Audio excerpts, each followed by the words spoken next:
Il va être question maintenant d'un manifeste, un manifeste de l'antisolutionnisme technologique. Je vous demande d'accueillir Nathalie Rastoin, directrice générale d'Ogilvy France.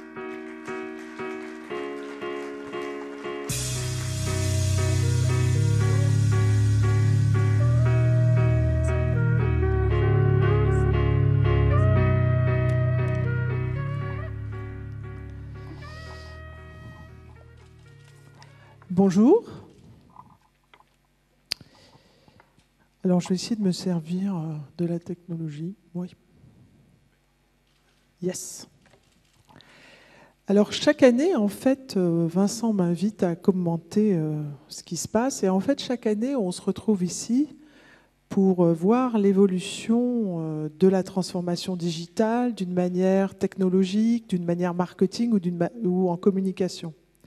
Or, cette année, moi, j'ai trouvé qu'il y avait eu beaucoup plus de discussions sociologiques, voire idéologiques, sur le digital que, par exemple, les années précédentes.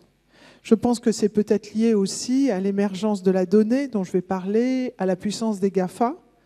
Mais en tout cas, on a vu dans notre sphère surgir un certain nombre de discussions qui sont finalement des discussions plus politiques que marketing. Et c'est pour ça que j'ai emprunté à Evgueni Morozov ce nom, antisolutionnisme. Et si vous n'avez pas encore lu Pour tout résoudre, cliquez ici, lisez-le. Evgueni Morozov est donc un des penseurs d'Harvard, qui est aussi un épicentre du 2.0. Et il est extrêmement critique sur ce que nous ne voyons pas dans la transformation digitale. Je me suis dit qu'il y avait un rapport finalement avec notre métier, et je vais essayer en 8 minutes, avec Vincent qui surveille, de vous dire le rapport que je vois entre l'antisolutionnisme d'Evgueni Morozov et les marques. Alors, d'abord, de quoi parle-t-on? Vous voyez là quelque chose que vous ne reconnaissez pas forcément dans sa forme de photo, mais dont vous avez entendu parler. C'est la fameuse fourchette qui mesure la vitesse de l'assiette à la bouche. C'est ça. Donc c'est une fourchette. Si vous allez trop vite, elle vibre et vous êtes censé aller moins vite. C'est la solution au problème manger trop vite. Et le problème manger trop vite a été identifié comme la cause de l'obésité par l'inventeur de cette fourchette qui vibre quand on mange trop vite. C'est une excellente réponse à un mauvais problème. C'est ce qu'on appelle du solutionnisme, en fait. C'est-à-dire le fait de penser qu'il y a une technologie qui répond à quelque chose. Et en fait, très souvent, quand on fait ça, on écrase le problème. Pourquoi c'est un mauvais problème? Parce qu'en fait, quand les gens ont des enjeux d'obésité, c'est toujours un peu multifactoriel. C'est pas juste parce qu'ils mangent trop vite. Ça peut être qu'ils sont nerveux, ça peut être qu'il y a un croisement entre leur propre métabolisme et la manière dont ils vivent, qu'ils dorment mal. Bref, il y a toujours 3-4 bonnes raisons et malheureusement pas simplement le fait qu'ils mangent trop vite. Donc cette fourchette, qui a été annoncée à grand renfort technologique et à grande wow effect buzz-like, n'a pas eu beaucoup de succès. Et c'est un peu l'exemple absurde, en fait, du solutionnisme. Solutionnisme, en fait, c'est donc un syndrome qui dit qu'à tout problème, à absolument tout problème, nous allons avoir une technologie qui y répond. Ce qui a donné, vous en souvenez peut-être, cette remarquable couverture du Time, qui est « Est-ce que Google va réussir à fixer la mort ?» Après tout, la mort, c'est un problème. Il y a donc sûrement une solution technologique. Et Google y travaille d'ailleurs. Il y travaille maintenant pas dans Google, mais dans une holding qui s'appelle Alphabet, mais il y travaille. De même que dans la Silicon Valley, il y a des gens qui travaillent sur tout problème que vous pouvez imaginer, un problème de santé, le fait de grincer des dents, il y a des gens qui y travaillent, j'ai vu ça. Il y a des gens qui travaillent à la rééducation des muscles du périnée par un système technologique. Je vous l'ai épargné, celui-là, mais vous le trouverez dans Glamour.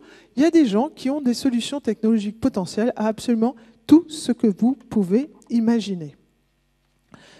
Pourquoi? On comprend bien pourquoi. Tout d'abord parce que la transformation digitale Et la transformation technologique des dernières années a été extrêmement excitante. Et donc, on a l'impression qu'il peut y avoir encore des tas de découvertes. Parce qu'il y a beaucoup d'argent dans la Silicon Valley, beaucoup de gens qui lèvent les fonds et qui ont donc intérêt à nous faire croire qu'il y a encore beaucoup de solutions à trouver. Parce qu'on a envie, même en Europe, de lier progrès et bonheur, et donc de lier avancée technologique et bonheur, et aussi, en fait, parce qu'on a tous super peur de ne pas être vachement pour. Parce qu'il devient très très difficile dans les entreprises, chez vos clients, chez nous-mêmes, de ne pas être totalement enthousiaste sur la prochaine technologie, à moins d'avoir l'air d'un vieux ringard. Et vous imaginez, je pense qu'on est tous comme ça. Il y a quelqu'un qui arrive qui dit « T'as vu, maintenant, ça fait ça ?» Il faut commencer par dire « Waouh !» et ensuite discuter. Sinon, on a peur d'être le type qui est disqualifié par cette grande vague de solutionnisme. Alors vous me direz quel rapport ça a avec les marques ? Ça a un rapport assez direct avec les marques, parce que quand on regarde de près l'effet que ça fait aux gens, ça les frustre aussi, ça les inquiète un peu, ça leur fait manquer de repères, ils ne savent pas très bien ce qui va se passer demain, tout change, qu'est-ce qui est vraiment vrai. On sait que l'hyper-choix que ça permet va vers la frustration, on sait que la question des données ouvre de nouveaux champs, et en fait on sait qu'il y a perte de repères. Or, quand j'étais petite, j'ai appris, et je pense que c'est encore vrai, que la marque est un repère. Et ce que je voudrais dire aujourd'hui, c'est que la marque doit s'emparer de la technologie, de l'évolution technologique, s'en emparer dans la perception et la réalité, de manière à continuer d'être un repère dans cette transformation digitale. C'est ça pour moi l'antisolutionnisme, c'est le fait de plaider que les marques ont aujourd'hui à la fois une opportunité et une responsabilité pour éclairer leur public, leurs consommateurs, leurs parties prenantes sur la réalité des enjeux, des usages et des bénéfices de la transformation digitale. En fait, la marque est une ressource énorme quand on passe à un moment de grande transformation parce que c'est déjà un acteur de confiance. Et donc, je plaide pour que demain, les marques s'expriment plus sur la transformation digitale et qu'elles ne laissent pas aux acteurs nés de cette transformation le seul discours. Il ne peut pas y avoir que les GAFA, il ne peut pas y avoir que les nouvelles technologies qui parlent de technologie. Les grandes marques repères, les grandes marques de confiance doivent parler de technologie. C'est ce que je plaide dans une forme d'antisolutionnisme. Pourquoi ? Parce qu'en fait, elles ont un rôle potentiel énorme. C'est leur capacité à permettre aux consommateurs de décrypter cette évolution technologique plutôt que d'avoir l'impression de la subir et d'être dans des montagnes russes de haut et de bas. Elles ont la possibilité de séparer l'utilité de la non-utilité de la technologie. Elles ont la possibilité de tricoter le on et le off, le réel et le virtuel.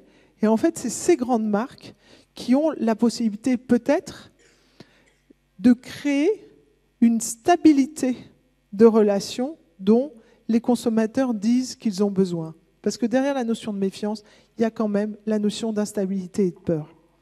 Alors, pour ne pas être trop longue, sachant qu'il me reste 2 minutes, je vais vous proposer 3 routes, 3 pistes à toutes les marques qui ne sont pas des GAFA, donc toutes les marques sauf 4, finalement, c'est pas mal. Je vais vous proposer 3 pistes. La première piste, c'est avoir un récit. En fait, quand on regarde aujourd'hui l'expression de ce qu'on appelle Silicon Valley, il y a un très beau récit technologique. C'est ce qu'on appelle le solutionnisme, mais il y a un très beau récit technologique. Je plaide pour que les marques qui ne sont pas technologiques aient aussi un récit technologique. C'est-à-dire qu'elles s'expriment fortement sur ce qu'apporte aujourd'hui cette transformation technologique dans leur propre vie. En fait, que les marques ne soit pas dans le récit technologique, mais que la technologie soit dans le récit des marques. Aujourd'hui, par exemple, toutes les grandes marques ouvrent des incubateurs, travaillent avec des startups, mais c'est très générique. Très peu arrivent à créer un récit autour de ce pourquoi. Pourquoi le font-elles? Que veut-elle? Et c'est ça qui compte pour le public et pour les consommateurs et pour les parties prenantes. C'est pourquoi faites-vous ça? Que pensez-vous que la technologie va apporter à votre propre force? Où sont ce qui vous intéresse, ce dont vous vous méfiez? Qu'est-ce que vous pouvez finalement éclairer de l'évolution technologique pour ceux qui vous font confiance? Alors, il y a des gens qui ont un très bon récit. Je pense par exemple le fait que les 5 incubateurs de la SNCF s'appellent 574, comme la vitesse du TGV maximum. Et le fait qu'ils soient structurés autour d'une vraie volonté de la SNCF de trouver des choses précises, si vous allez sur leur site, est un vrai récit sur la technologie. De même, la FNAC a très bien exprimé par rapport à Amazon, dans un récit de ce que ça lui a apporté, son lien à la technologie. Mais combien de marques se contentent simplement de montrer qu'elles sont dans le train en disant « moi aussi j'ai un incubateur, moi aussi je travaille avec des startups ». Je crois qu'il faut articuler un récit, que c'est possible et surtout que les consommateurs l'attendent. La deuxième chose, alors je vous ai fait une petite citation de Jeff Bezos sur le récit, parce que, bon, Jeff Bezos, c'est un des GAFA, mais il dit quand même, dans le récit, il dit « tout le monde me dit ce qui va changer demain, moi ce qui m'intéresse beaucoup, c'est surtout ce qui ne change pas ». Et je pense que les grandes marques, elles ont aussi dans leur récit ce contrepoint. Bien sûr, il faut des incubateurs, etc. Mais le lien de confiance, sur quoi il est bâti? Qu'est-ce qui ne change pas et comment je l'articule à ce qui change? C'est un vrai récit et encore une fois, ça vaut la peine de l'articuler et de s'y poser. La deuxième chose, c'est vrai que globalement, le 2.0 est parti, je ne vais pas faire un cours d'informatique, je sens qu'il y a plein de gens plus doués que moi, mais globalement, il est parti d'un système distribué, et donc il est parti quasiment du début d'une pensée communautaire, d'une pensée, disons, distribuée. Communautaire, c'est déjà... Et donc c'est vrai que beaucoup de gens savent animer des communautés.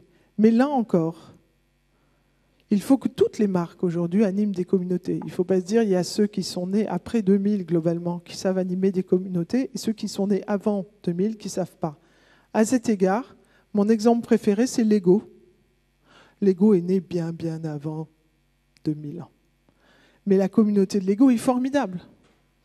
De même, dans les sociétés de services, on voit maintenant aux États-Unis, dans certaines banques, une capacité des banques à lâcher prise en laissant les clients se répondre entre eux.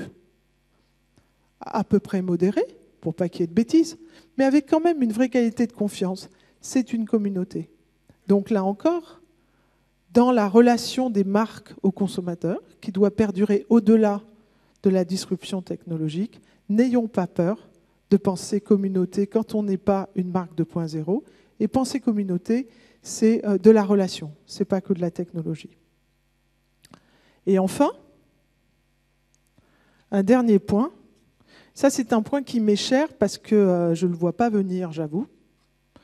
Et là-dessus, je vais vous citer directement Evgeny Morozov parce qu'il était, il y a 2 semaines, au Festival du Monde à l'Opéra Bastille.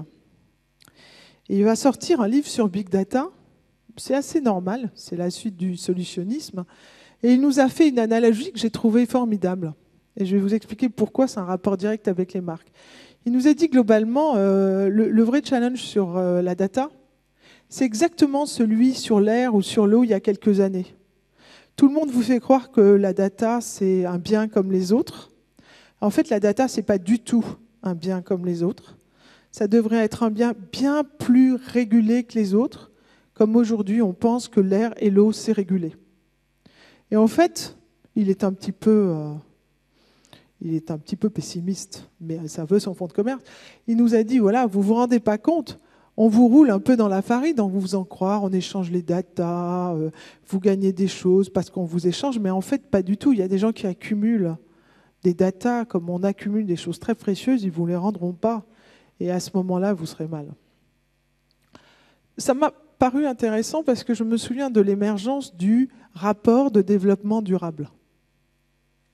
Rapport de développement durable, c'est quand on s'est tous dit, c'est vrai, il y a dans la nature des choses qui ne sont pas des biens comme les autres, en particulier l'énergie, parce que les conséquences de la surexploitation d'un certain nombre de ressources ont certaines conséquences. On est à 2 mois de COP21, je suis sûr qu'on sait tous ça. Eh bien, la data, en fait, c'est peut-être pareil.